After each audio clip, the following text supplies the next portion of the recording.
Hey, Panther fans, this is Sean Mathis for the Greenbrier Panther Sports Network. Got a special treat for you today. I've got the head coach of the Beebe Badgers, Chris Gunter, on the line. How you doing, Coach? Doing good, doing good. Thanks for having me. Hey, no problem. As we were talking earlier, this has been not only we dealt with COVID, but yesterday, Sure. really kind of first off, kind of how, it's been kind of a weird time, but how have you and your coaches and your players really hung in there through all of this? Sure. Yeah, it's goofy and it is weird and it's uncharted waters for everyone involved. But this, we try to teach our players all the time about handling adversity and responding to adversity and control what you can control. And it really the year 2020 has kind of really tested that whole motto or the way of life for our program.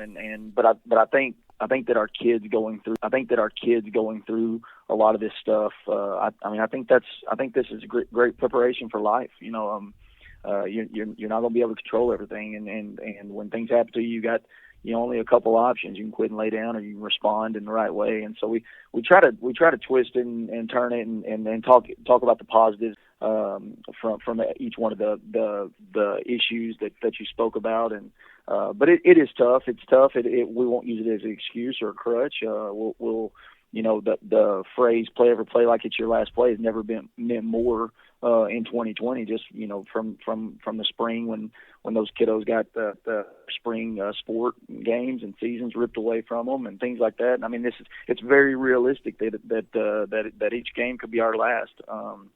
And so we're just cherishing the opportunity, cherishing the moment. I think everybody's kind of in the same boat and behind the eight ball. And but when you have a spring, you don't have a summer, and you've been off for a little while. You're constantly working. You're constantly trying to gain ground. You're constantly trying to find those shortcuts just to get your guys where they need to be in confidence so they can play on the field. Yeah, I saw a story the other day of where now some people have actually moved their senior game up to early senior night Right. earlier in the year just to have an opportunity just in case the season's canceled. But I know Sure. you're kind of coming into year two here, and I'm sure year one really didn't turn out like you had hoped. But kind of what's your expectations for this coming year?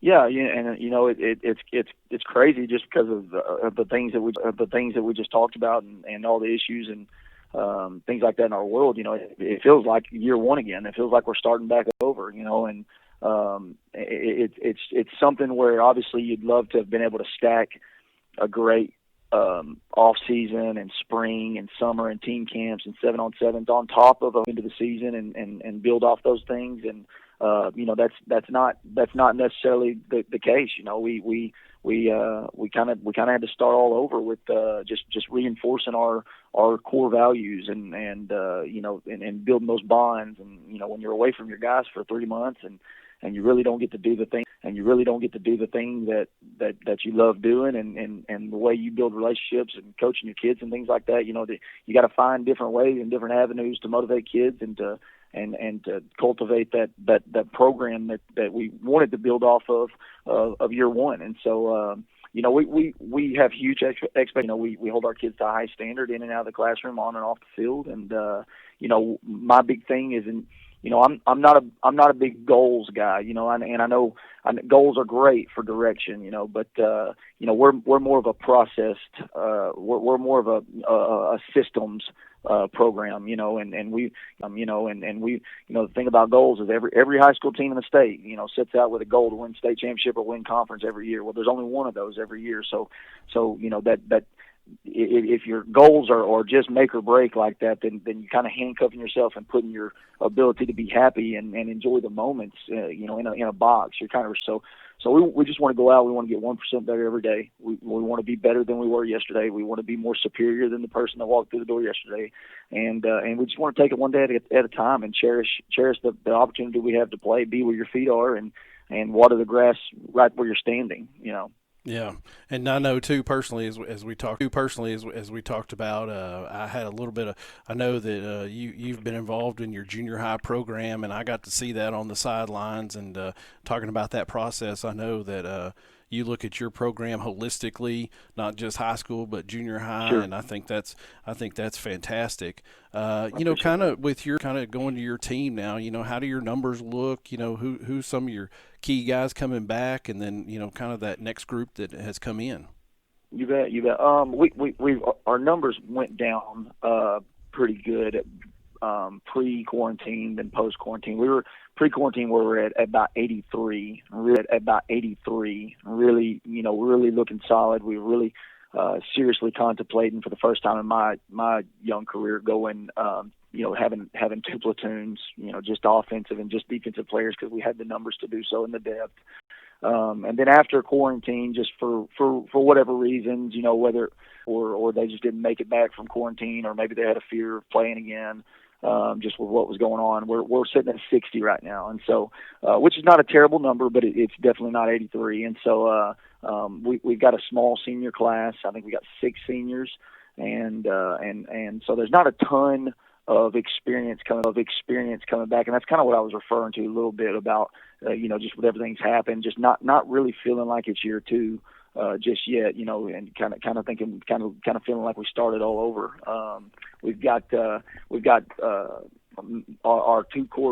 rotated 2 quarterbacks last year, and the sophomore who's going to be a junior, Gannon Roberts, he'll be back. Obviously, he got great experience last year, rotating and playing about 50% of the snaps. He's a tall, lanky sucker. He's 6'2", kind of deceptively fast, and he has a good arm. And then we've got a sophomore named Zach Grant that's he's gonna rotate in there a little bit. He's also going to be our rotate in and running back a little bit. He's just a real good athlete. He's compact. He's 5'11", probably 205, and just a big time competitor.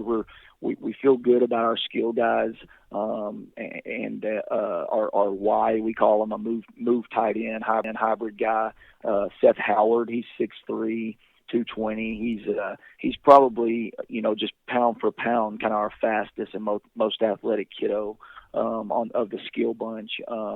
Not returning many O linemen. We do return a sophomore right tackle that's going to kick inside just because he's a little bigger than the rest of the guys that we have, and he started 4 games at the end of the season last year in Coleman Matos. And that's about it offensively for guys returning. Over on the defensive side of the ball, we have a little bit more, some defensive linemen that are going to rotate in there, and make sure to keep us going up front. Evan Williams is a big 3 technique for us.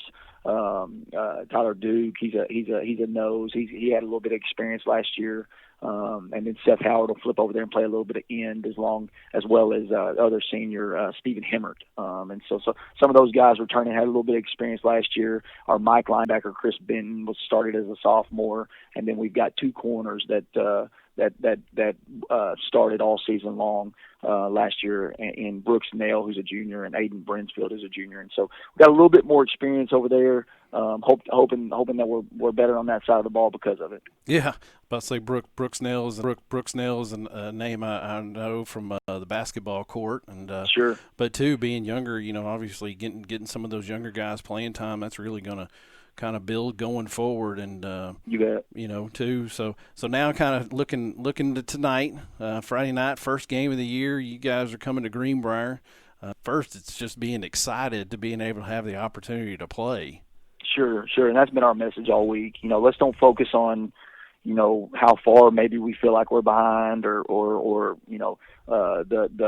the constant meetings to catch up and things like that. Let's enjoy. We all started playing. We all started playing this game or coaching this game because it was fun. It can still be fun. And I think a lot of times, and a lot of times it's probably brought on by a coach's attitude or the way he handles things. But I think a lot of times this thing becomes stressful, and it becomes work and I think when it becomes that, especially at this level, is when you may start losing some of them, or at least starting to fill their head with a little bit of doubt or anything like that. And so we're really excited to be able to come play. Coach, I've been a fan of Coach Tribbles for a long time. He's a blue collar man. He's a class act.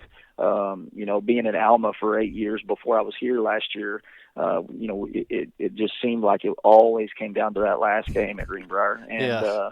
and the one thing I say about Coach Tribble is he always gives me, and sometimes it's more exaggerated than other seasons, but he always gives me that at some point during the summer or early in the season. We're not very good. We're just, we got a lot to learn, long ways to go, this and that, kind of that woe is me thing. And I'm telling you what, it took me about 4 years. To stop believing that, because Coach Tribble's program, it doesn't matter where they start. He does a fantastic job of just getting better each and every week, and they get it rolling at the right time, right at the end of the season. And I've just always envied that about him in that program. I think those guys do a great job over there. So to be going, we're excited to be getting to play in an atmosphere like Greenbrier's, and I'm excited to watch our kids respond in their first opportunity back. Yeah, that's great.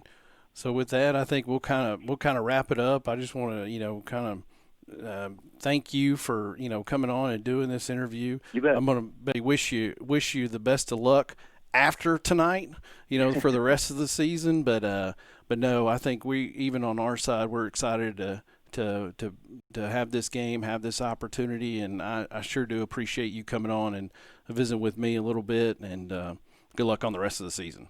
Hey, you bet. Thanks, Mr. Hey, no problem. All right. All right. Bye-bye.